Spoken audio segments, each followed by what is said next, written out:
What's up, everybody? Thanks for clicking this video. Thanks for tuning into my channel. Shout out to my guy Kamal up in the chat already. # to you, comrade. This is Simon Hill, Black American from Louisiana, coming to you live from Budapest, Hungary. Today is December 14th, 2025, about 8:30 p.m. where I'm at right now. And we are continuing our 17th book in our Book to React series. This is episode 8 of A History of Psychology from Antiquity to Modernity, written by the mysterious Professor Thomas Hardy Leahey. Hopefully you've been using this time that I've been off to catch up on the previous episodes where we were studying ancient Greece and the different philosophies of science when it comes to understanding what is psychology, what is the mind, what is the spirit, what is the soul, what is the purpose of this science. The reason I'm reading this book is that I actually have an exam on this topic tomorrow. And while I did not get a chance to finish the book, I still will finish the book just for the sake of the Book to React series. I spent more time studying the actual material the teacher gave me, though this book was included in the course material. And yeah, I'm going to be passing. I'm not worried about not passing the class. I'm definitely going to pass. I'm just kind of disappointed in myself not finishing the entire book before the test like I promised. But regardless, there's no rush, man. We take life easy. We use our time on this earth to learn, to contribute, and all that good stuff. If you got anything you want to say to me, put it up in the chat. I will be replying to all comments. I will be reacting to all messages in the chat, and hopefully you find this topic enlightening, just like I have so far. Without further ado, let's jump into the text right here, picking up on the mystery cults of ancient Greece and Rome. Religion, too, offered a path to ataraxia, and sometimes to something more dramatic and ecstatic. There have been a few ecstatic mystery cults in early Greece, the most famous being the mysteries of Eleusis. Nevertheless, the influx of new mystic and ecstatic religions into the Greek world that began in Plato's time became a flood in the Hellenistic and Roman eras. The old pagans' religions remained lively for centuries into the Christian era, but many people turned to one or more of the various mystery cults that arose in the Near East, especially Anatolia, modern Turkey, Iran, and Egypt. They were called mystery cults from the word myster, meaning a special rite, often held in secret and never revealed to outsiders, through which initiates had to pass in order to become full members, or mystai, of the cult. Three popular ones were the cults of Magna Mater, Great Mother, Isis, and Mithras.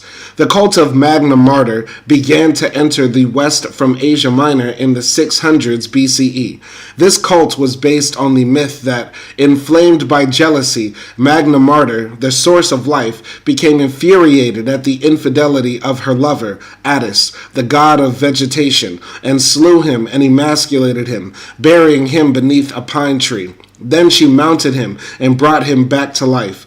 The seasons of the earth retell the story, as vegetation fades in the fall, dies in winter, and returns in the spring, when the great ceremonies of Magna Mater took place. There were dancing, singing, and music. Male aspirants to the priesthood emasculated themselves with stones, repeating Attis's fate and giving their fertility to the Great Mother. Finally, a pit was dug into which initiates dressed in white robes descended. A live bull was held over them and sacrificed. Covered with blood, the initiates crawled out of the pit, being born again into the cult of Magna Mater. Turkey is crazy, bro. Turkey is a crazy place, man. Jesus Christ. And that's why I'm wearing this bandana, because we're going to Turkey in about a week. I'm going to be doing more research on Magna Mater. That's a crazy cult. Anyway, Isis, like Magna Mater, was a female deity, an Egyptian goddess. She was sister to Osiris, the chief god of the Egyptian pantheon, who gave arts and law to human beings, and who died and was reborn with Isis's help. The cult of Isis involved a daily, weekly, and yearly cycle of rituals, including baptism in holy water, lighting of candles and incense, stately processions, and temples left open so adherents could come in and pray. That mystery cults fulfilled a therapeutic function similar to that of Hellenistic philosophies is indicated by the fact that followers of Isis were sometimes called therapeutai. The cults offered a chance to break out of the enclosed and barren ways of predictable existence, especially true for ancient women, through doors to a secret, providing the experience of a great rhythm in which the resonance of the individual psyche could be integrated through an amazing event of sympathia. Isis appealed especially to women. Mithraism was reserved for men and was a special favorite of Roman soldiers, who carried it throughout the Roman world. Mithras stemmed from Persia and was a god of light and enemy of evil, born of a virgin. Mithras is represented as riding and slaying a bull, which symbolized unrestrained natural power, needing to be controlled by people. His birthday was December 25th, and the first day of the week was his.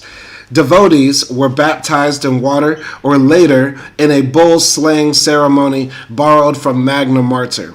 They identified with him by eating a sacred meal of bread and wine and tried to live, in imitation of Mithras, lives of morality and virtue. By the 4th century CE, there was a tendency for the mystery cults to syncretize into a single monotheistic religion. Ultimately, this was Christianity, based on birth and rebirth, sin and redemption, but public rather than mysterious. Interesting. Very interesting. That was a lot of ancient history that I did not know about. The ancient mystery cults of Anatolia. Anyway, early Christian thought.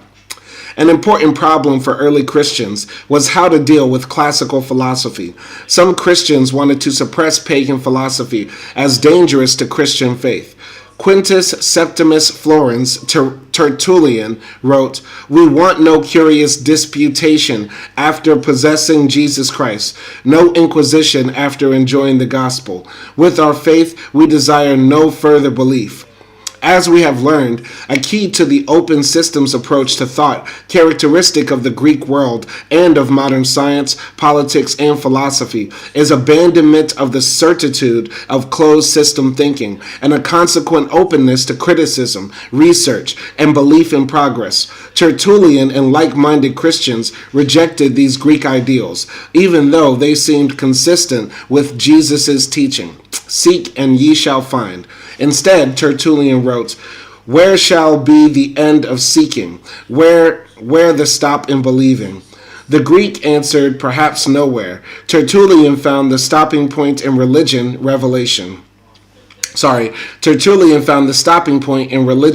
revelation. Other church fathers embraced pagan philosophy because many Greek systems espoused ideals congenial to Christianity, and so made pagans ready to receive Christ's message. For example, Clement of Alexandria, died circa 250, wrote, "Before the advent of the Lord, philosophy was necessary to the Greeks for righteousness, and now it becomes conducive to piety, being a kind of preparatory training to those who attain to faith through demonstration. Philosophy, therefore, was a preparation, paving the way for him who is perfect in Christ." Perhaps more important than Clement's willingness to entertain the ideas of Greek philosophy or Greek philosophers was a Hellenistic attitude of mind that he and others assimilated to Christian practice. Those like Tertullian basically preached the gospel and asked pagans to take it or leave it. Clement, on the other hand, addressed pagans on their own ground of philosophical disputation, seeking to convince those who attain to faith through demonstration by arguing the superiority of Christian ideas, rather than simply asserting it. An excellent example of this approach to converting the pagans was a dialogue addressed to pagans written by Marcus Minucius Felix, in which a Christian presents the case for Christianity without once mentioning Jesus. Christianity thus absorbed the idea of progress through argument to be set alongside salvation by revelation. In addition to absorbing the classical mindset of philosophical inquiry by admitting the virtues of pagan thought, Clement and others acknowledged that the human mind, unaided by revelation, could approach, though perhaps not quite attain, God's truth. Thus, they created the possibility of preserving a sphere of secular thought in which philosophy and science could develop without church interference. We will see in the next 3 chapters that this was an important reason why the scientific revolution and the Enlightenment occurred only in Europe. Oh, more Western chauvinism. That's the worst part about this book, the Western chauvinism. The most important and influential of the Christian thinkers who refused to totally condemn pagan philosophy was Saint Augustine, Bishop of Hippo in North Africa, born 354 and died in 430. Augustine was at once the last classic philosopher and the first Christian one, combining Stoicism, Neoplatonism, and Christian faith. Stoicism, with its emphasis on divine wisdom and human submission, has elements that can be assimilated easily to Christian belief. Even more compatible, however, was Neoplatonism, which was a philosophy evolving into a religion. In the 4th century, Christianity was a simple faith, lacking a supporting philosophy. Augustine integrated faith and philosophy into a powerful Christian worldview that would dominate medieval theology and philosophy until the 13th century. The following passage illustrates Augustine's Christian Neoplatonism. God, of course, belongs to the realm of intelligible things, and so do these mathematical symbols, though there is a great difference. Similarly, the earth and light are visible, but the earth cannot be seen unless it is illumined. Anyone who knows the mathematical symbols admits that they are true without the shadow of a doubt, but he must also believe that they cannot be known unless they are illumined by something else corresponding to the sun. Illumined. I think that's another word for illuminated. Anyway. But he must also believe that they cannot be known unless they are illuminated by something else corresponding to the sun. About this corporeal light, notice 3 things. It exists, it shines, it illuminates. So in knowing the hidden God, you must observe 3 things. He exists, he is known, he causes other things to be known. St. Augustine in his Soliloquies, Part 1. All right, 354 AD. Yes, that's 354. Yeah, 354 AD.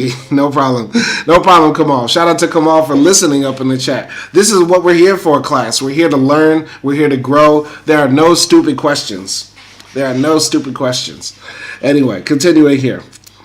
Augustine assimilated a sophisticated, if mystical, Neoplatonic philosophy to the basic teachings of Jesus and created an overarching Christian theology of considerable appeal. While his own theology assimilated pagan philosophy, Augustine did not believe that the naturalistic inquiries of the Greeks needed to go forward, showing that the victory of those who accepted pagan thought was only partial. He wrote, "It is not necessary to probe into the nature of things, as was done by those whom the Greeks call physici. It is enough for the Christian to believe that the only cause of all created things is the one true God." Augustine also condemned curiosity as a form of lust, a lust of the eyes. From this motive, men proceed to investigate the workings of nature, which is beyond our ken, things which it does no good to know, and which men only want to know for the sake of knowing. While many Greek and Roman attitudes and concepts persisted in early medieval thought, the substance of their philosophy and science was lost in Christendom and was preserved but not developed in Islam, rediscovered by Europeans only after many centuries. This is some of the most ahistorical writing, because whenever he brings up Islam, it's sort of like, yeah, the Muslims, they were just always backwards, they were just always barbarous. Like, what is that sentence right there is so ahistorical, it bothers me to no end. I'm forcing myself to read past that because there's a lot of good knowledge in this book.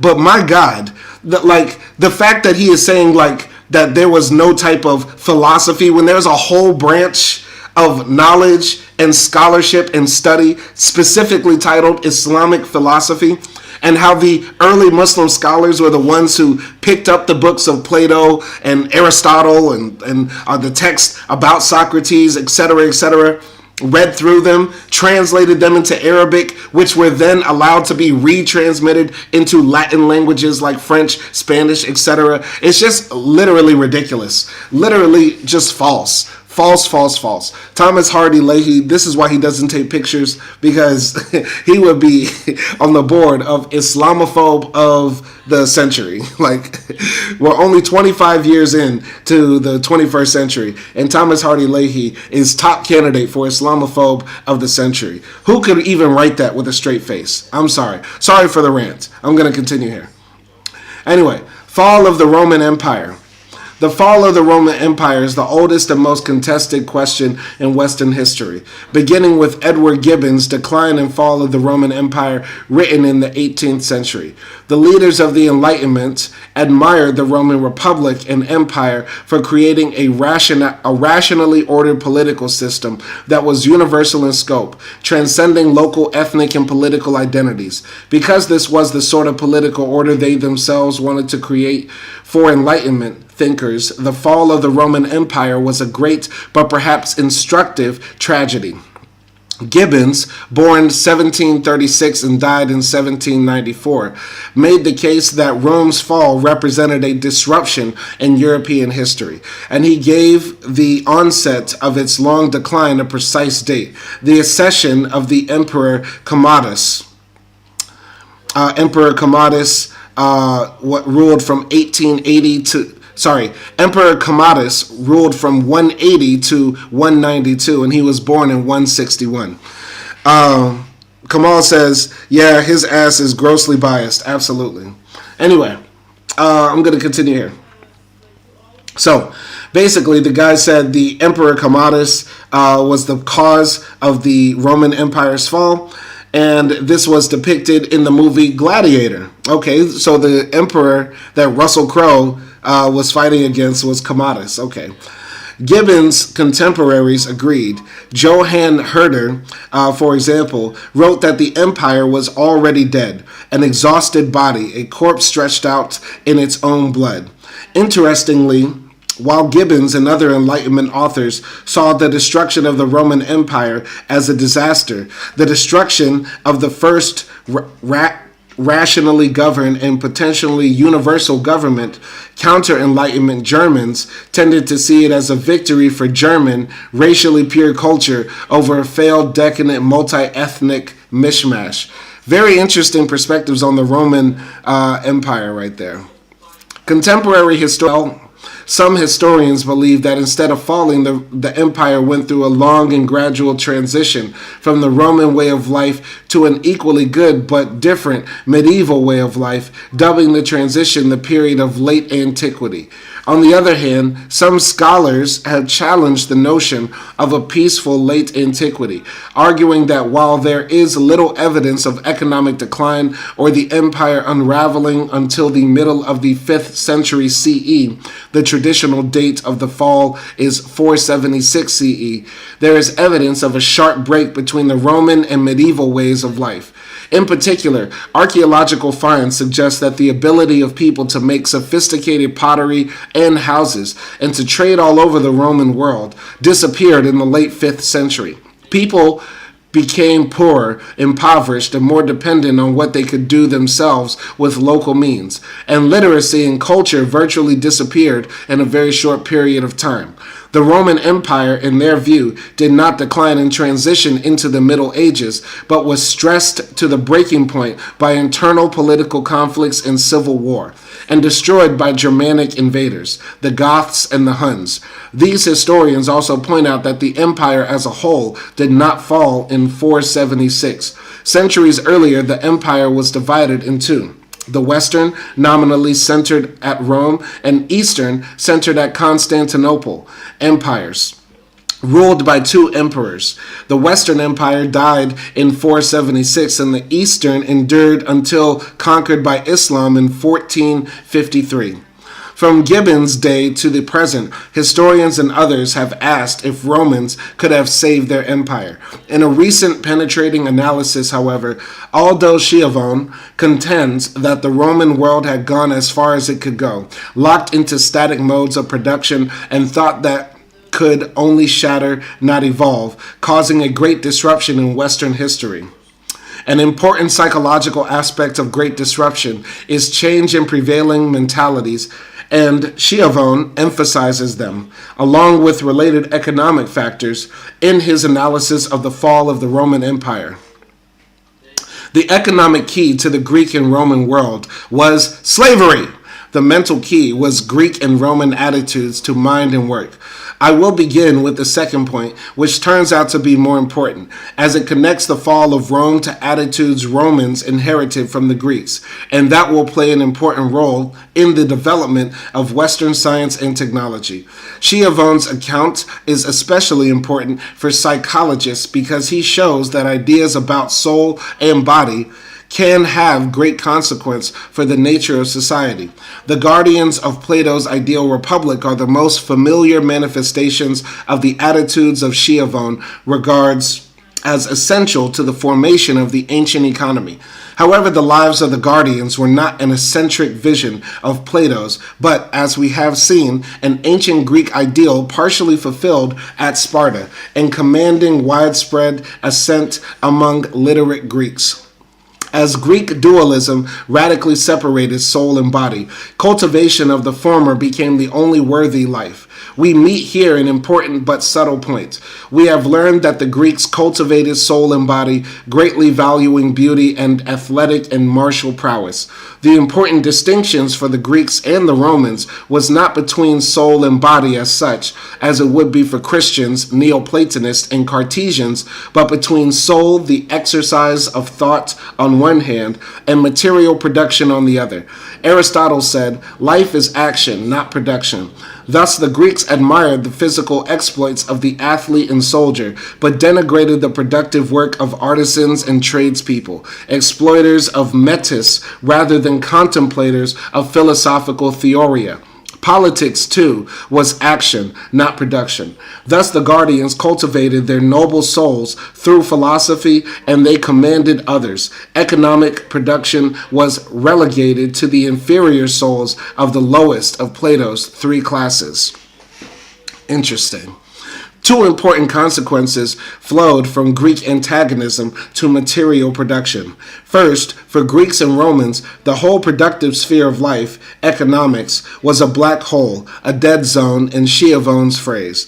They had no words that correspond with the terms of modern economics, so they could not think about life in economic terms. Second, they neglected technology. The Roman historian Plutarch described the Hellenistic scientist Archimedes this way. Yet Archimedes possessed such a lofty spirit, so profound a soul, that although his inventions had won for him a name and fame for superhuman sagacity, he would not consent to leave behind him any treatise on the subject, but regarding the work of an engineer and every art that ministers to the needs of life as ignoble and vulgar, he devoted his earnest efforts only to those studies whose subtleties and charm are unaffected by the claims of necessity. The rise of slavery deepened classical disdain for work, hid its resulting faults, but enabled it to last for centuries until Rome's empire shattered. Slavery had, of course, been around for the earliest times in Mediterranean civilization, but not until the Athenian Empire did the number of slaves swell, making them the linchpin of classical life. By around 400 BCE, slaves constituted about 30% of the Athenian population. Slaves were unfree, and their debasement further defiled economically productive work in the eyes of the Greek and Roman elite. As slaves were producers, productivity became akin to slavery. Marx did not invent the concept of the wage slave. Writing about 100 BCE, Panesius Panaetius of Rhodes wrote, "The workman's wage is itself the pledge of his servitude." Cicero echoed the feeling. "The work of all higher men who sell their labor and not their talents is servile and contemptible. The reason is that in their case, wages actually constitute a payment for slavery. No one born of free parents would have anything to do with a workshop." Attitudes to machines were also tainted by slavery.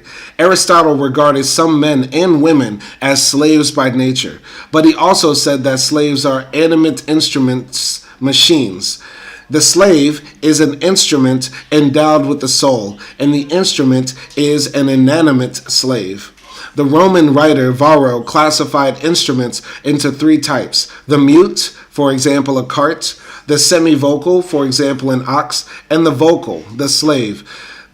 Aristotle also linked slavery and machinery in an interesting anticipation of artificial intelligence. If every tool could perform its own work when ordered, or by seeing what to do in advance, if thus shuttles wove and quills played harps of themselves, master craftsmen would have no need of assistants and masters no need of slaves.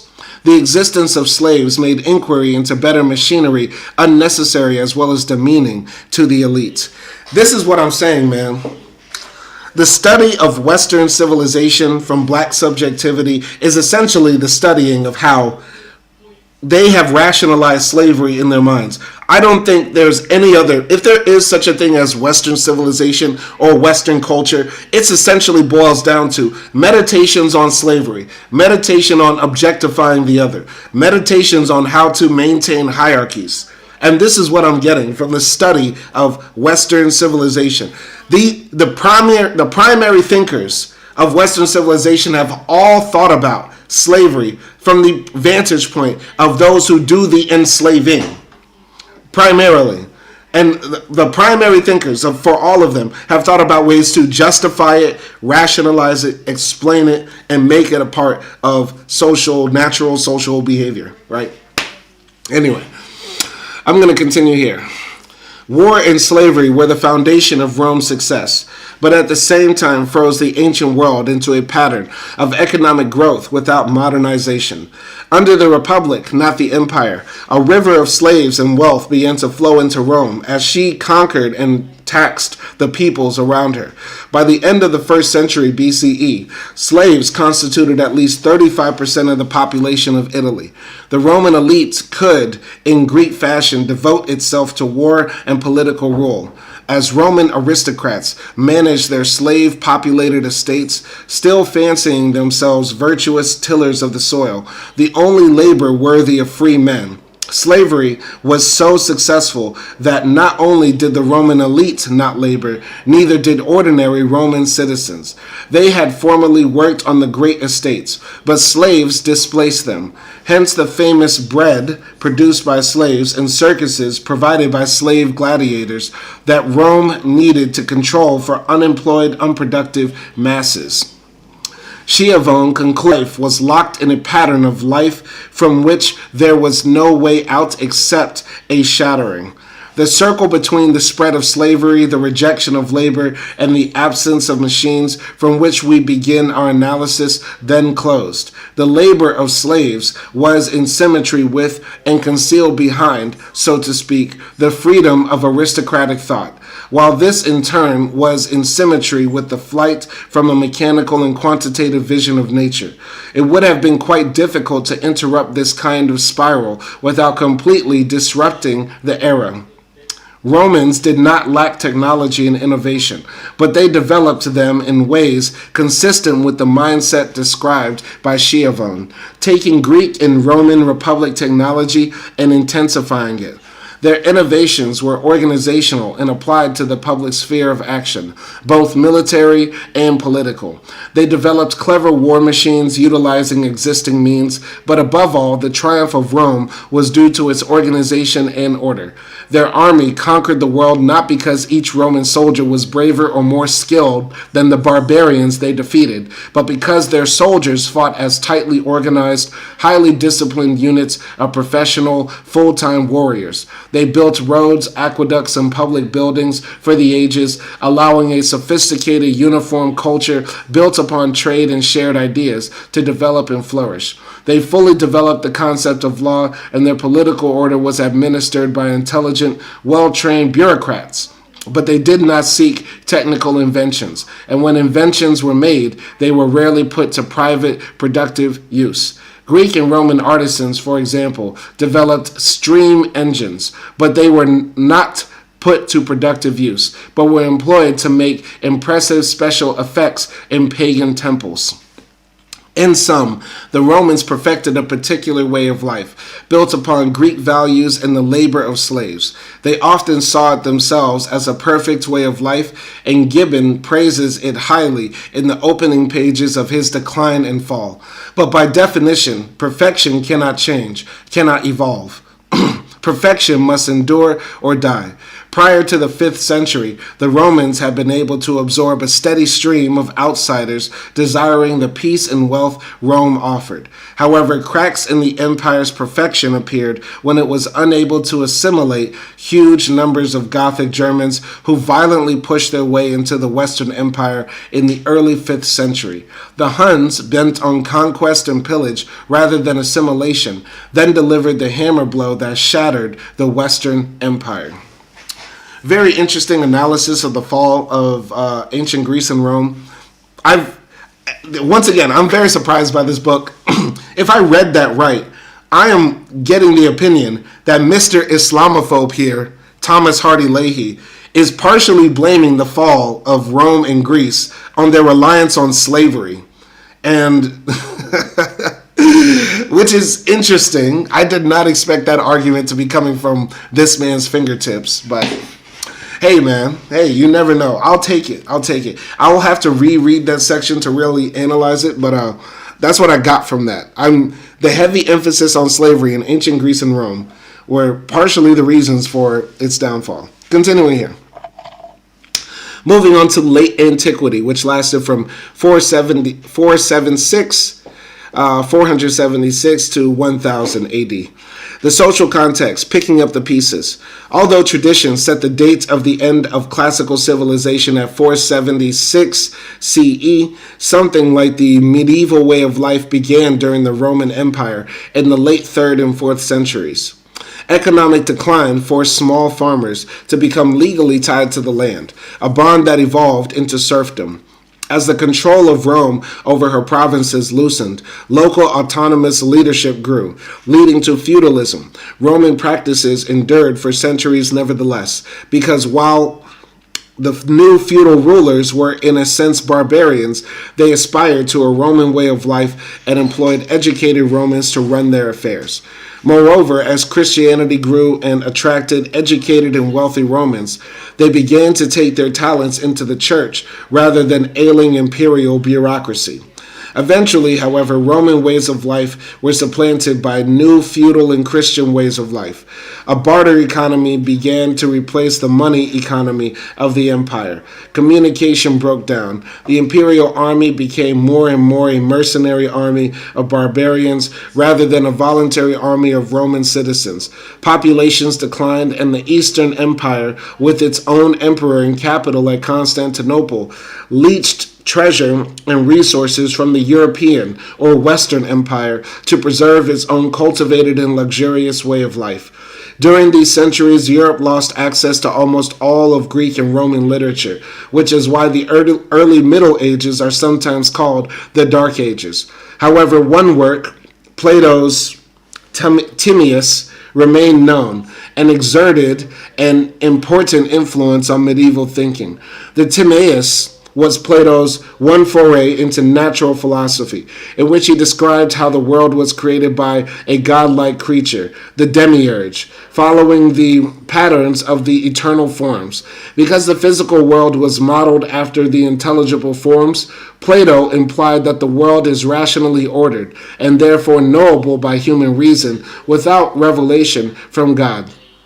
Medieval science would begin from this foundation. An extraordinary movement of barbarians into the empire caused the final fall of the Roman Empire. Early settlers had often come peacefully into the empire, but later invasions were bloody and destructive. Rome itself was sacked in Augustine's time. The last emperor, Romulus Augustulus, who resigned into comfortable retirement in 476, was himself only a barbarian usurper. The empire was finally torn asunder by waves of barbarian invaders, each group fleeing the one behind it, seeking stable lives within the empire. As each group of people settled, the empire became less Roman and more multi-ethnic. Restless movements of such people did not end until the Vikings settled in northern France as Normans around 1000 CE. What prompted and ended the barbarian invasions remain unclear, as does the size and nature of them. The old view that there was wave upon wave of mass violent invasion is untenable, but neither is the more recent opposite view that people stayed in place and only ideas moved. All right, I never knew there was another term for the Dark Ages. Late Antiquity, baby. That's where we at right now. So, the extended period of transition from classical to medieval times, from before 475 to about 1000, is sometimes still called the Dark Ages, but is now usually known to historians as the period of late antiquity. Although recorded creative thinking declined, there were periods of intellectual development, most notably the Carolingian Renaissance under Charlemagne, who was born in 768 and died in 814. New political forms were developed to replace the husk of imperial government. It was even a period of technological advance. For example, the heavy plow and the modern horse harness were invented, opening new lands for farming and improving the yield from old. Although this period brought economic, demographic, and intellectual decline, a new creative society was arising from the imperial ashes. An important intellectual tradition began in Europe toward the end of the early Middle Ages, the application of philosophical reason to matters of theology.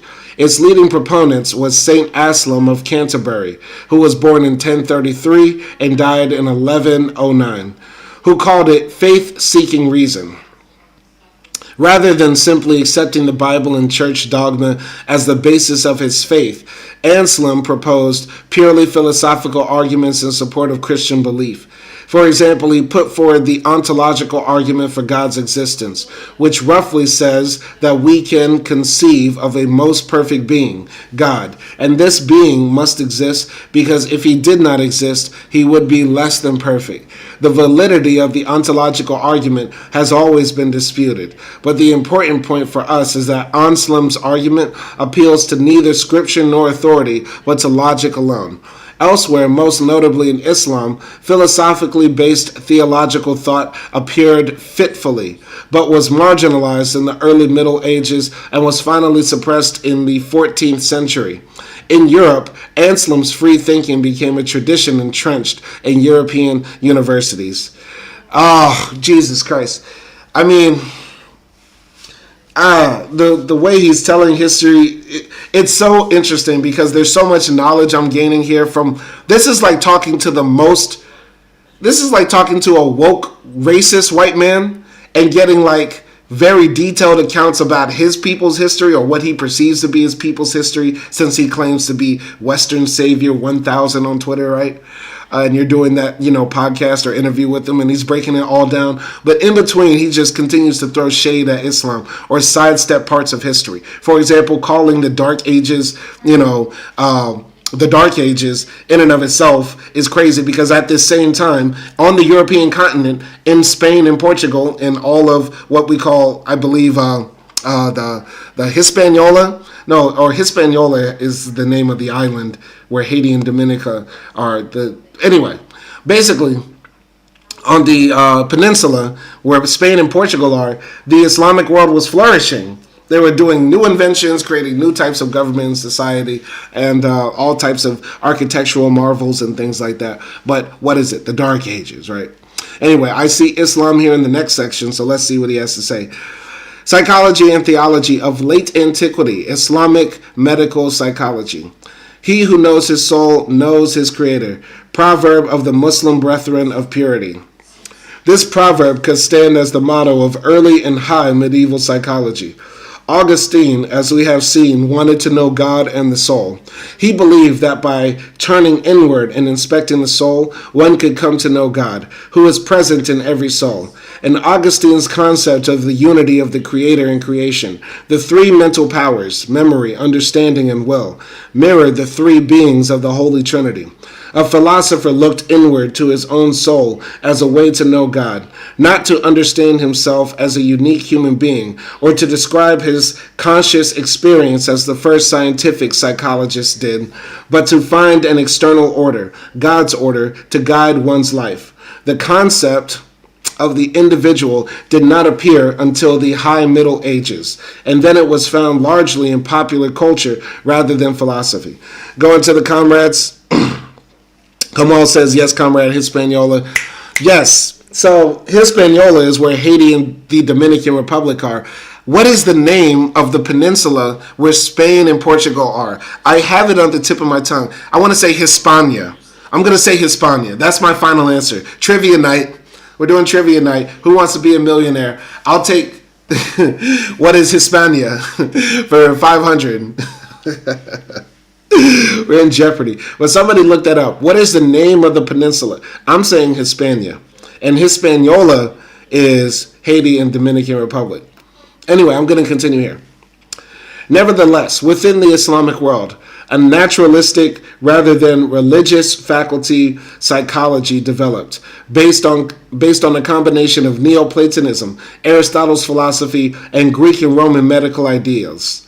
In the Neoplatonic scheme of things, humans stand midway between God and matter. As a rational animal, a human being resembles God. As a physical being, a human resembles animals and other purely physical creatures. In this view, when allied with Aristotelian faculty psychology, the human mind itself reflects this ambiguous position.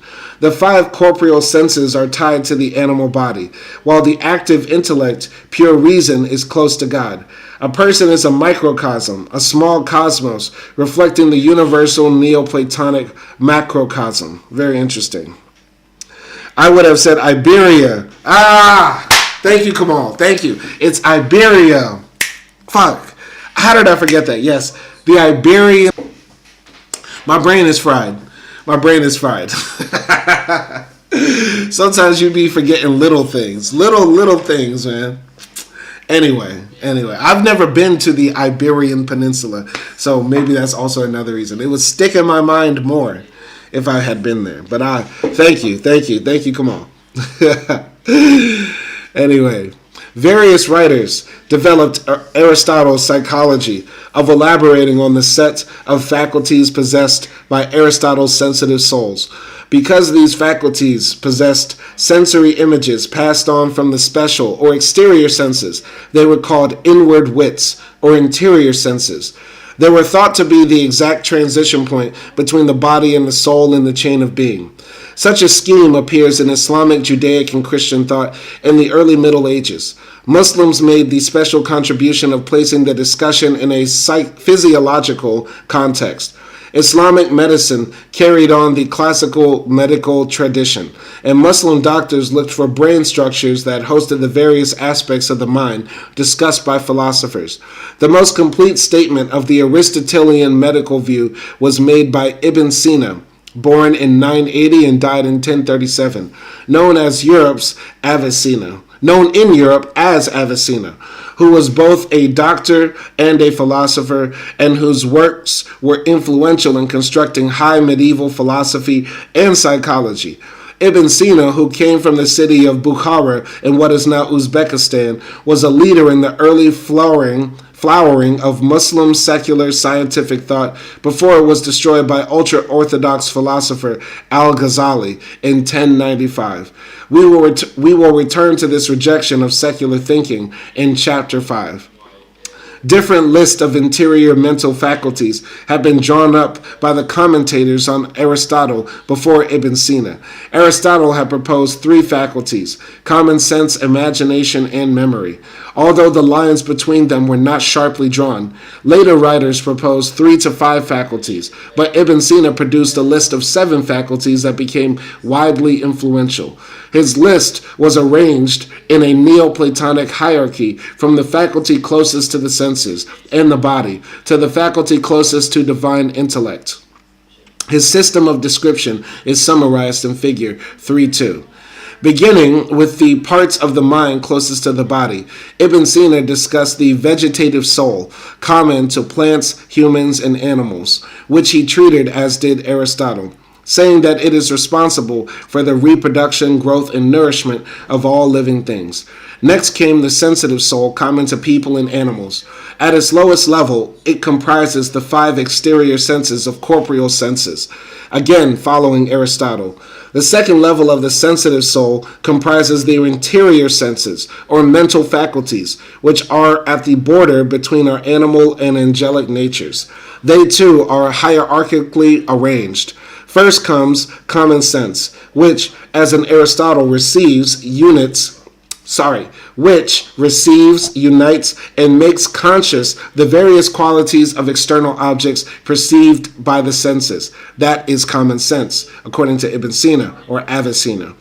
These perceived qualities are retained in the mind by the second internal sense, retentive imagination, for further consideration or later recall. The third and fourth internal senses are the compositive animal imagination and the compositive human imagination, which are responsible for active, creative use of mental images. They relate together or compose the images retained by the retentive imagination into such imaginary objects such as unicorns. In animals, this process is simply associative. In human beings, it may be creative. Hence the distinction of 2 faculties. The fifth internal sense is estimation, a kind of natural instinct for making judgments about the intentions of external objects. Wolves seek sheep, for they know sheep are edible. Sheep avoid wolves because wolves are their predators. This power, similar to the Pavlovian conditioning of modern psychologists, estimates the value of harm of objects in the animal's world. The highest internal senses are memory and recollection. Memory stores the intuition of estimation. These intuitions are simple ideas of the object's essence, not sensible attributes of the object. Recollection is the ability to recall these intuitions at a later time. The material stored by memory and retrieved by recollection is thus not a copy of an object, for this function is performed by the retentive and compositive imaginations. Instead, the material is a set of simple but abstract ideas or general conclusions derived from experience. They are not, however, true universals, for only the human mind has the power to form universals. Ibn Sina was a physician, and he tried to combine his explication of Aristotle's philosophical psychology with the traditional, though erroneous, Roman medical tradition stemming from Galen. By speculation, without resort to religiously forbidden dissection of the human body, Ibn Sina and other Muslim faculty psychologists located the internal senses in different parts, specifically in the ventricles of the brain. His proposals became standard medical teaching until, in the 16th century, Andreas Vesalius, born in 1514 and died in 1564, dissected human bodies and proved that classical and medieval ideas about the body were wrong, often importing animal structures into their picture of human anatomy. Before we continue, let's go to figure 3.2 to look at Ibn Sina's faculty psychology. We have the rational soul and the vegetative soul and the sensitive soul sandwiched in between. They are in control of appetite, interior senses, and exterior senses. And when it comes to them, we have the contemplative intellect, and that's what knows universals. The practical intellect manages everyday affairs. Then we have our appetite. The rational soul, I believe, is going to be contemplating and knows universal things. And then it has practical intellect. So that's what the rational soul does. Okay. Then we have appetite, which is under the sensitive soul, and that approaches pleasure. Conspicuable appetite, and it wants to avoid pain. Irascible appetite. Then we have interior senses under our sensitive soul. It has recollection, recalls intuitions from memory. Memory stores intuitions from estimation. Estimation, intuitions about benefit and harm. Compositive human imagination, creative imagination. Compositive animal imagination combines images. Retentive imagination copies of objects. Then common sense combines the 5 exterior senses. And our exterior senses are vision, hearing, touch, taste, and smell. And under our vegetative soul, we have reproduction, growth, and nourishment. These are our desires. All right. Kamal says, I thought I forgot until I just looked it up. Okay. Yes. Iberia. I should title this episode Iberia. Very interesting. I think Avicenna's way of thinking about human cognition or psychology, very similar to mine. It would be very hard to argue against this. I think one thing I would change, though, is I think the rational soul also deals with memory. And I think memory in and of itself is a type of form of knowledge. The way we know things a lot of the times is by, studying them, getting to know them, and things like that, and recalling what we have learned. So, anyway, continuing here. The final aspect of the sensitive soul treated by Ibn Sina was motivation. As Aristotle had pointed out, what sets animals apart from plants is that they move. Ibn Sina, following Aristotle, called this motive power appetite, and it has 2 forms. Animals sense pain or danger and flee. This is called avoidance. On the other hand, animals sense or anticipate pleasure and move toward it. This is approach. The mental powers and senses so far considered by Ibn Sina are tied to the body and brain and are held in common by humans and animals. With the Greeks, Ibn Sina held that we surpass the animals because of our ability to form universal concepts. However, in Ibn Sina's Islamic framework and in the Christian framework into which his ideas were assimilated, the ability to form universals is attributed to the human soul that transcends the material body and brain. Ibn Sina distinguished 2 faculties within the human soul, practical intellect and contemplative intellect. The lower ranked practical intellect concerns itself with everyday affairs. It regulates the body, maintains good behavior, and protects the contemplative intellect so it may fulfill itself in knowledge of universal truths. In this, Ibn Sina followed Aristotle, as he did in further distinguishing active and passive intellect. The contemplative intellect of the human soul is entirely passive. Aristotle's passive mind and has the potential for knowledge, which is actualized by the active intellect or agent intellect. However, Ibn Sina set the agent intellect outside the human soul, which Aristotle had not done. A kind of angelic intellect next up in the Neoplatonic hierarchy. It illuminates the contemplative mind and leads it to knowledge of the forms, as in Plato and Augustine. As we shall see, the doctrine of a separate agent intellect is un-Christian, as well as un-Islamic, and its entry into Europe via the Muslim philosopher Ibn Rushd precipitated the intellectual part of the crisis that ended the High Middle Ages, and would pose serious problems for René Descartes' struggle between his belief in a personal Christian soul and his belief that the human body is a machine. Christian problems of mind and body. Perhaps the most intractable question in psychology, down to the present, is the relation of the mind and consciousness to the body. We have already met various Greek descriptions of this relationship. The Bronze Age psychology of the Iliad located various specialized mental functions in different parts of the body, but lacked an overarching concept of an individual's mind, soul, or consciousness. Aristotle offered a functional, biologically oriented account of the mind by dividing the mind into departments performing different stages of information processing, and essentially equated consciousness with the interior faculty of common sense. However, by late antiquity, most pagans had come to adopt the Pythagorean Platonic, Neoplatonic definition of the mind or soul as a wholly immaterial thing inhabiting the body until death, when it flew to the divine stars.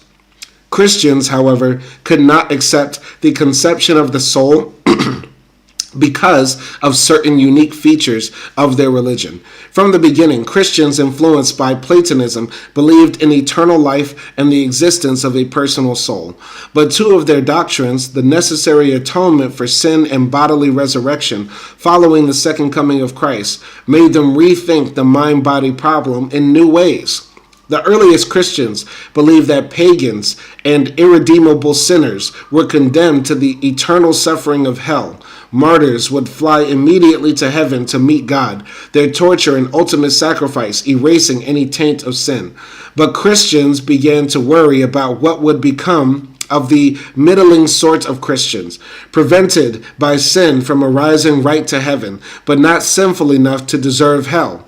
It seemed that they would have to somehow wait from their deaths until their bodies were resurrected at the second coming. One idea advanced by Tertullian, who was born in 155 and died in 240, was that such Christians waited in what Romans called a refrigerium, a cool and pleasant place with food and water and conversation with fellow waiting believers, a Christian version of Epicurus's garden. This idea was attacked by stricter, more Platonic thinkers such as Augustine and became less plausible the longer the second coming failed to come to pass. The larger picture was complicated as Christians began to ask if it was possible for outside help to hasten. The larger picture was complicated as Christians began to ask if it was possible for outside help to hasten the passage of the soul to heaven. Further, as Christianity ceased to become a religion of the poor by attracting wealthy and important Roman notables, they expected the kind of special treatment in their new religion as they had gotten in secular society, and sought to move to the front of the line, as it were, by giving lavish gifts to the church. The refrigerium evolved into purgatory, where sinners could work off their sins or be bought a place in heaven by wealthy heirs. A final important wrinkle had to do with painful atonement for sin. In purgatory, bodily work helped get one out, and hell was always depicted as a place where sinners' bodies were tortured in inventive and unpleasant ways. If Christians had adopted the Neoplatonic concept of the soul as an immaterial being, suffering for sin seemed literally impossible. Only a body can suffer. Moreover, the promise of the resurrection implied that the right and natural place of a human soul was to be united with a human body, as Aristotle's philosophy already suggested. The important point is that, unlike the pagans, Christians took seriously the mind-body problem, seeing that mind and body were not as obviously distinct as Plato and his followers had said. It was a long trek to the kind of revived Platonic dualism that Descartes adopted in the 17th century, with profound consequences for the subsequent history of psychology. Going up here to box 3.1, penance and the mind without. The concept of the individual took a long time to develop in Western society, and as you've been reading, people tended in late antiquity to see the mind as something outside themselves. One interesting manifestation of this can be found in the concept of sin and its expiation. By the 800s, Christianity was fully entrenched in the old Roman world and was busy converting the various barbarian groups that had brought low the old empire.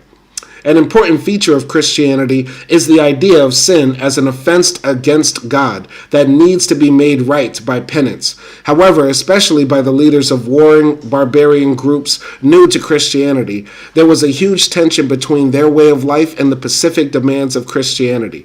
To be successful, a barbarian leader had to be tough, ruthless, and warlike, and this meant inevitably committing many sins. The Catholic Church, primarily through the influence of Irish Christianity, had developed a system by which sins could be expiated by acts of penance. However, the sins of barbarian leaders were of such number and gravity that performing the required acts of penance was infeasible at best and impossible at worst. There was not world enough and time. But because the concept of the individual was not yet fully developed, sins were not seen as personal offenses that had to be expiated by the person who had committed them. Acts of penance were required to erase the burden of sin, but the acts could be performed by anyone on behalf of the sinner, rather like a friend repaying a loan. God, like a creditor, did not care where the penance or the money came from, as long as it was paid. Thus, relatives of aristocrats could endow monasteries and chapels to perform acts of contrition that redounded to the benefit of the sinning aristocrat. The functioning of the whole system was aided by the concept of purgatory, a temporary hell, where sins could be worked off by a dead sinner or by penance done by his friends and family left behind on earth. That sins belonged to the person that committed them, that the sinner should feel real guilt over them, and that the sinner had to make good the offense himself required the further development of the psychological concept of the individual. The continued practice of expiating sin via good works, such as buying indulgences, roughly get out of purgatory free tickets, was one of the Catholic practices most offensive to Martin Luther, the instigator of the Reformation. Very interesting theory here, and I'm going to call this a theory, not a fact, that the concept of the individual is a not relatively new, but it was developed through the spread of Christianity, the idea that the individual soul needs to be saved. And once again, I appreciate Thomas Leahey's scholarship and the information he's dropping here, like a lot of knowledge he's kicking here. But the way he conveniently just skips over all of Islamic philosophy, how ancient Egyptian philosophy is never mentioned here, or other areas where philosophy was developed, such as in Southeast Asia or in China or in Sub-Saharan Africa, right? The fact that he skips over that, the idea that the individual is a new concept, it might be a new concept in Western Europe, but it's hard to, without further research, it's hard to say that this is universally true, I would say. But I will continue here. The individual, mind, and psychology in popular culture. Although from a biological standpoint, human nature has changed little since about 100,000 to 50,000 BCE, human conceptions of self, character, personality, or individuality more generally have changed since Homeric times. Moreover, differences between cultures and philosophical traditions persist with regard to the nature and value of individual human minds. In political life, for example, the Anglo-American tradition places tremendous value on individual rights and responsibilities. Americans fought the Revolutionary War to defend the propositions that we hold these truths to be self-evident, that all men are created equal, that they are endowed by their creator with certain unalienable rights. My eyes are going to roll in the back of my head just reading Thomas Jefferson's words. Ugh. Okay, that among these are life, liberty, and the pursuit of happiness, that to secure these rights, governments are instituted among men, deriving their just powers from the consent of the governed, that whenever any form of government becomes destructive of these ends, it is the right of the people to alter or to abolish it, and to institute new government, having its foundation on such principles and organizing its powers in such form as to them shall seem most likely to affect their safety and happiness. Anyway, The Declaration states that rights inhere in individuals, not in the government, and if the government acts to take away human rights, it becomes illegitimate and may be justly overthrown by the people. Other political orders, even in Europe, place less value on the free individual. In France, for example, the leaders of the French Revolution published a Declaration of the Rights of Man and of the Citizen. But as French law developed under Napoleon, it came to guard most closely the rights of the state and regulate the lives of French citizens. Differences between the French and the American conception of the individual are also revealed in charitable giving. Americans strongly support private philanthropies, donating over 1.2% of their income per capita to charity. The French, on the other hand, see the care of the indigent as the duty of the state and give away only about 0.015% of their income per capita. Psychology is the science that is concerned with the individual person. Therefore, how societies and cultures view and value individuals is important for understanding the history of psychology. On the one hand, the growth of psychology has differed from culture to culture depending on the treatment of the individual. For example, although scientific psychology was first established as a recognized discipline in Germany, it grew very slowly. This was due in part to cultural values. German psychologists focused on a sort of Platonic form of the normal mind, regarding individual differences as annoying distractions. Furthermore, Germans place great store on being part of a larger whole, something beyond and greater than their own selves. They looked upon America with horror as a collection of atomized individuals. The German urge for wholeness would help create Gestalt, whole or form psychology. America's strong value of individualism created fertile soil for psychology, and it thrived there as nowhere else. On the other hand, Gestalt concepts bewildered American psychologists. Similarly, the practice of psychology may depend upon cultural conceptions of the individual. Psychology is the study of the individual mind, but we saw in Chapter 1 that the status of the mind as a natural object is unclear. The mind may have been something that existed before people thought of it and was discovered in the course of the evolution of philosophy and science. Or the mind might be an artifact of nature, like a species, or an artifact of human invention, like a computer. Finally, the mind and individuality might be a cultural construction that has faded into the background and is taken so for granted that we think we have discovered it in nature, when in fact it came into existence over time and seems natural and normal to us today. As we will see several times in this book, some psychologists argue that specific forms of abnormal mentality, such as witchcraft and demon possession, hysteria, and multiple personality disorder and repressed memory syndrome are cultural scripts, in these cases created by psychology itself, that distressed people pick up to interpret their lives. The Yale literary critic Harold Bloom,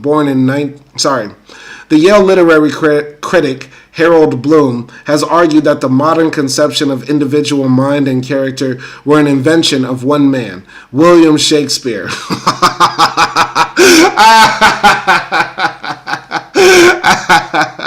That's just funny.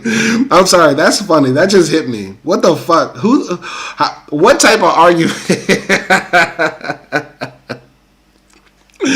That's as crazy as saying, like when Biggie said, coming from the rap inventor. Because I always interpreted that rhyme as Biggie saying, like, yo, he invented hip-hop.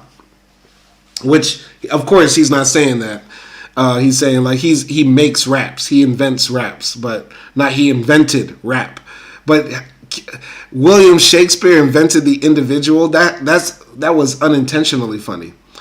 Carey argues that it should be ascribed to Augustine, while McMahon locates it in Roman literary practices. It thus is best regarded as a slow cultural construction rather than as a solitary invention, which did not come to fruition until the later Middle Ages and Renaissance. In what follows, we will sketch how people of the pre-modern period viewed mind and personality as located as much outside the body as within. All right, continuing here. Changing conceptions of the individual. As we learned in Chapter 2, the idea of a unitary self or personality did not figure prominently in Bronze Age common sense psychology. There were great and distinctive individual men and women, but little notion of an interior self. Movement toward recognizing inward individuality can be traced in later literature and religion. Classical Greek plays possessed strong and willful characters acting on their own rather than by the control of the gods.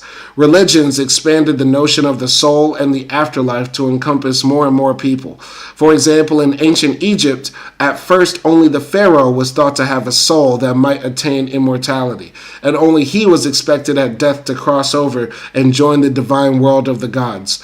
Over time, however, the circle of those eligible for eternal life expanded, first embracing the pharaoh's immediate family and eventually including everyone who could arrange a proper burial. In Egypt's Valley of the Kings, families would sometimes break in and bury one of their own in an old king's tomb, expecting him or her to thereby attain immortality. Christianity changed how Greeks and Romans treated individual misfortune. Greeks and Romans had little, if any, care for people outside their families, regarding compassion and mercy with puzzlement. Christianity, however, so deeply implanted these virtues in Europe that we take them as natural today. Just that mention of ancient Egypt makes me want to explore more because, come on, that's so sick. That's so crazy. Back then in ancient Egypt, they believed only the pharaoh had a soul. That's a very different concept than how we think about the soul or spirit now. It's almost unfathomable, right? And the fact that, of course, most people in antiquity were illiterate. And for many, many years, ancient Egyptian hieroglyphs were indecipherable. We were illiterate to it, right, for a long time.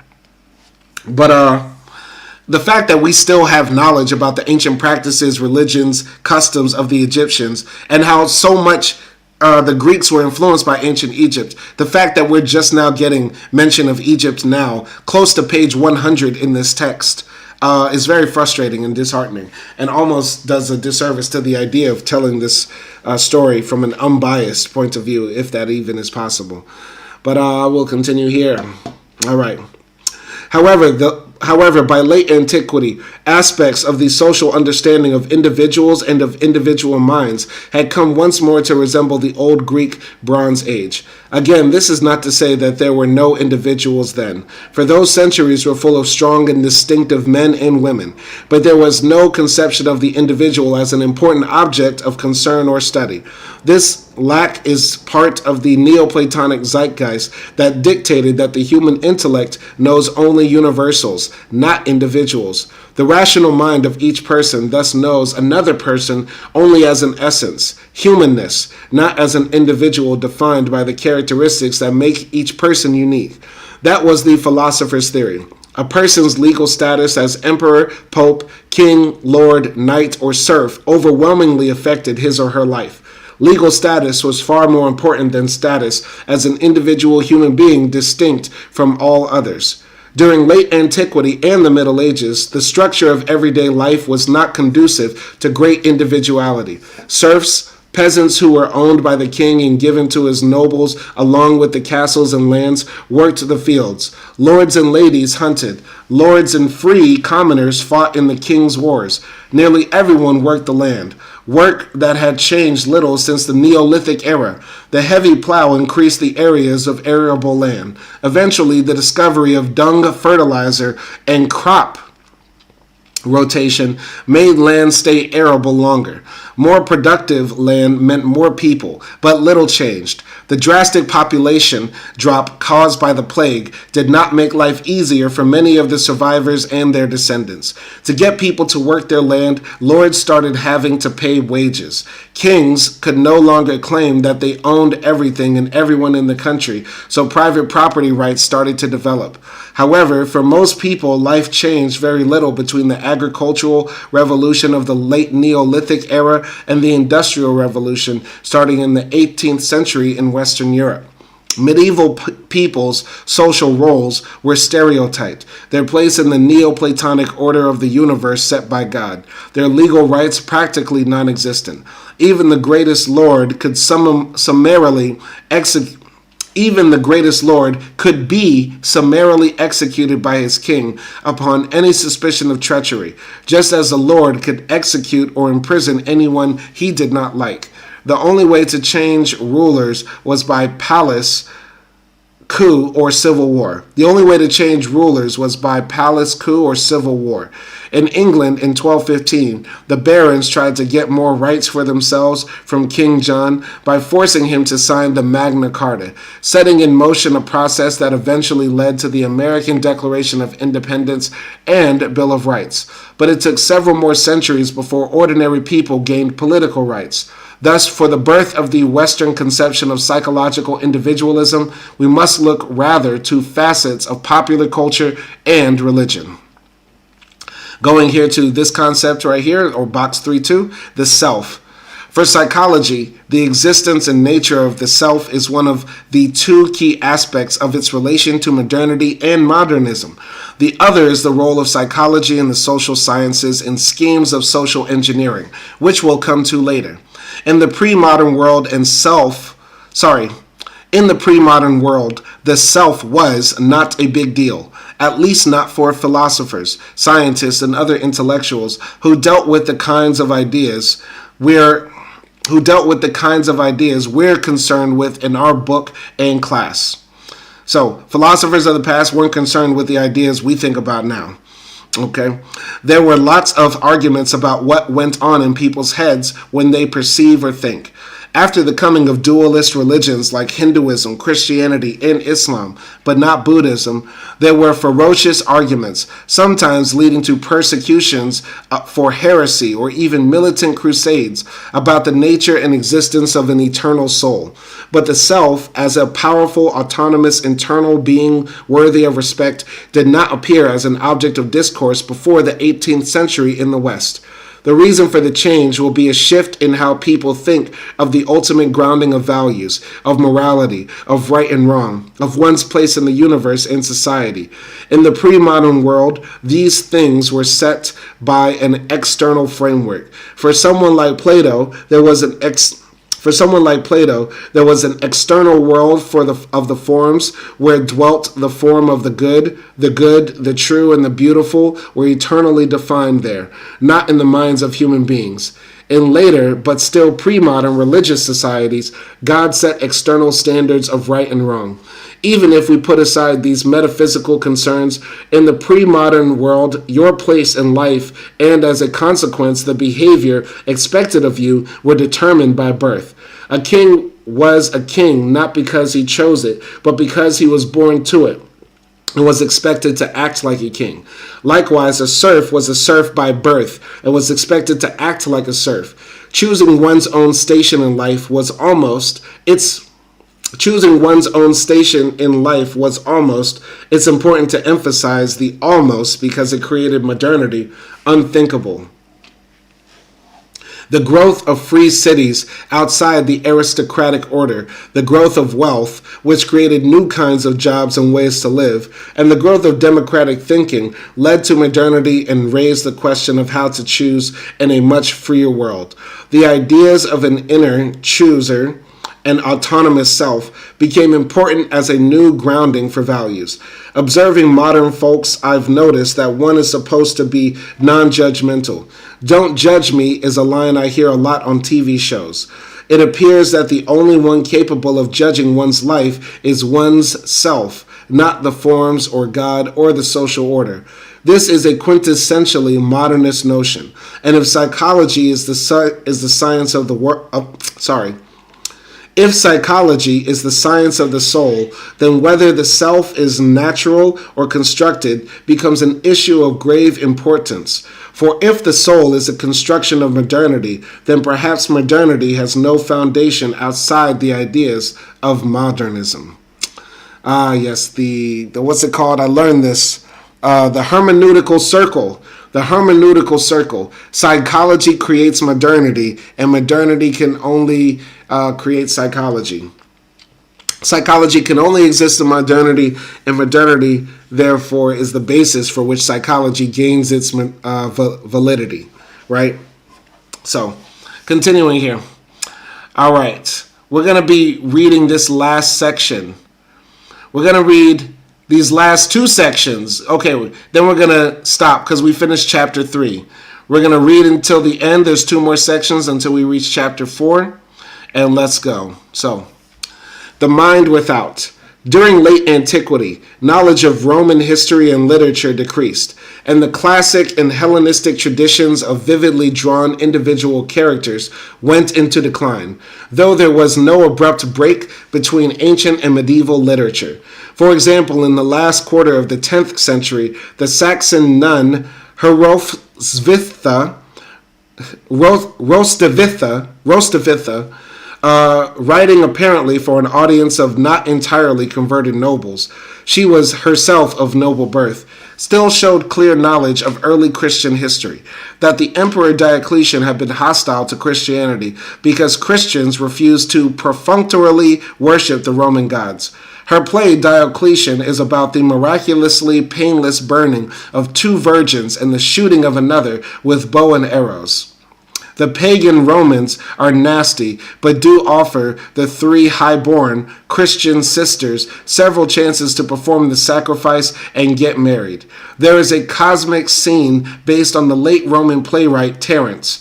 The virgins' Latin names translate as holy love, purity, and peace. They are repetitious stereotypes, but the pagans are quite individualistic characters.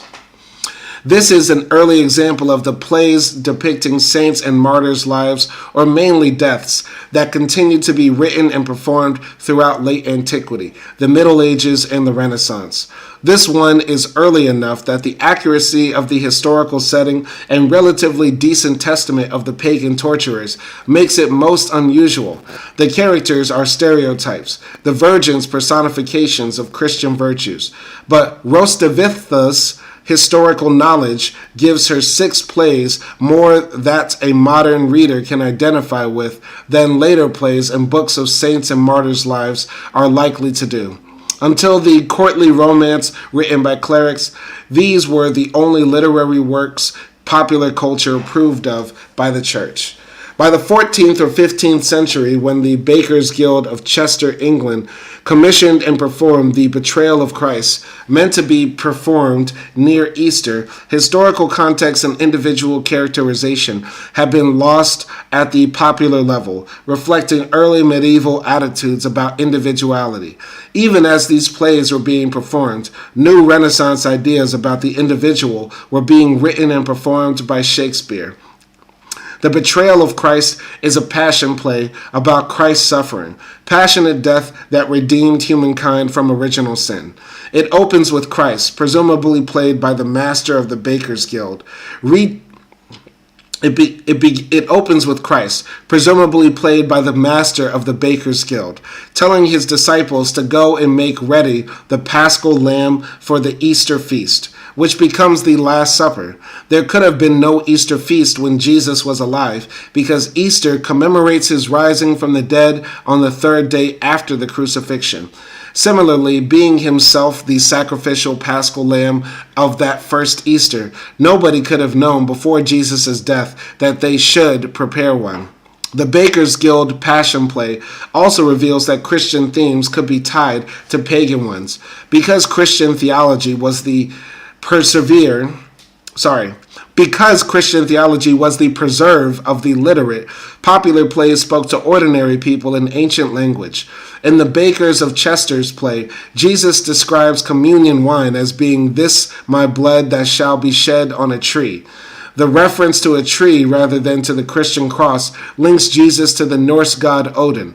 Odin hanged himself on the world tree and stabbed himself with his spear, making myself a sacrifice unto myself. For 9 days and nights until, screaming, he drew up the runes from chaos, bringing writing and occult knowledge of healing and cursing to humankind. Christ was thought to have been crucified on a cross made from the tree of knowledge that had borne the fruit that caused mankind's fall. The convergence of Jesus and Odin, gods who had suffered on a tree to help humanity, probably helped both sides at times in the centuries over which the conversion took place.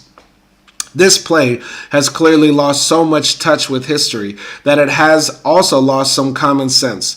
After this odd beginning, this play simply shows members of the Bakers' Guild reenacting a simplistic version of the Last Supper, ending with Jesus instructing Judas to go and turn him into the Romans. What little individuality the Romans, at least, were allowed by Rostovitha has vanished completely from high medieval passion plays. This lack of individuality in the literature remaining from this era has led some to question just how individual the people themselves could have been. In addition to the passion plays, which were explicitly about events in the life of Jesus, there were morality plays such as Mankind and Everyman. The morality plays are interesting in history of psychology because they externalize what, after Descartes, would be considered personal and private operations of the mind. Morality plays are sometimes called, therefore, psychomachia, plays of mental machinery. Allegories, too, in which temptations are offered by vices or devils, and argued against by virtues and good angels, externalize the workings of the human mind. Courage contagious, also called courage contrary, for example, is the main vice in Tide Tarrieth No Man. Time waits for no one. Written about 1576. The main character, Courage, drops the unappealing second part of his name and encourages a courtier to sell his estate for fine clothing to win admiration. And he encourages willful wanton to marry early and against her parents' wishes because everything about marriage is fun. In Enough is a Good as a Feast, the vice covetous similarly encourages a formerly too free-spending man to return to his spendthrift ways because he is supposedly acquiring a reputation for being a miser. These vices use the main character's hopes and fears to help them make bad decisions. In many respects, plays like these recall the psychology of the Iliad, in which the gods manipulate human beings and seem distant to modern people, who have internalized both temptation, vice, and conscience, virtue. These plays feature realistic hellmouths, always a crowd pleaser, white angels and red devils, all of which are corporeal. Only one, Titivilus in Mankind, played as a devil, carrying a net to ensnare his victims, is supposed to be invisible to the other characters, although of course the actor was clearly visible and audible to the audience. Since all temptation comes from the devil and goes into human minds, these vices, bad angels and devils, are all both real and in our minds. Reality and all in your mind were one and the same to the Neoplatonic medieval minds. Such psychomachiatic theater shows us how different medieval mentality was from ours. Highborn and low all thought of people as coming in types based on social status and having minds that worked according to rules appropriate to each type. Very interesting concept right here. The idea of individuality as we understand it not being the same to people, well over 1,000 years ago. Because the way we think about individuality in the soul, it comes across as somewhat innate. We always tell ourselves that things have always existed. People have always done capitalism, mercantilism, or, some type of trade or business, which is not true. People have always believed in some sort of monotheistic, all-powerful God, which is not true, right? And people have always respected individual rights or the idea of the individual as a freewheeling agent, which is not true, right? So very interesting concept. That requires more meditation. Continuing here, and this will be the last section we read today of chapter 3, the end of Antiquity. We open this chapter in the Hellenistic period when the Western civilization was still centered on the Mediterranean Sea. Greek culture and language furnished the basis for philosophy, science, and much of everyday life. The special political institution of the polis had died, but Greek culture hegemony continued. The Romans conquered Greece, but were themselves conquered by Greek culture, which they then spread all around the Mediterranean and into the southern parts of Europe and Great Britain. Latin replaced Greek as the universal lingua franca of the West, but there still was a common language, a common culture, a common stock of ideas, at least at the educated elite levels of society. By 1000, the year 1000, however, the shape of the West was very different. The focus of political activity has shifted decisively to the north, to Charlemagne's France and the new Germanic peoples. Instead of a common language and culture, there were shifting movements of peoples, cultures, and languages, gradually settling down into the patterns we see on maps of Europe today. The one universal institution was the Catholic, from the Greek Katholikos, universal church, which, although frequently divided by arguments about what Christians should believe, provided intellectual and social structures within which thought about human nature could be proposed and debated. The antique way of life had shattered and scattered, being slowly replaced by another pre-modern mode of life from which modernity finally sprang in the late 18th century.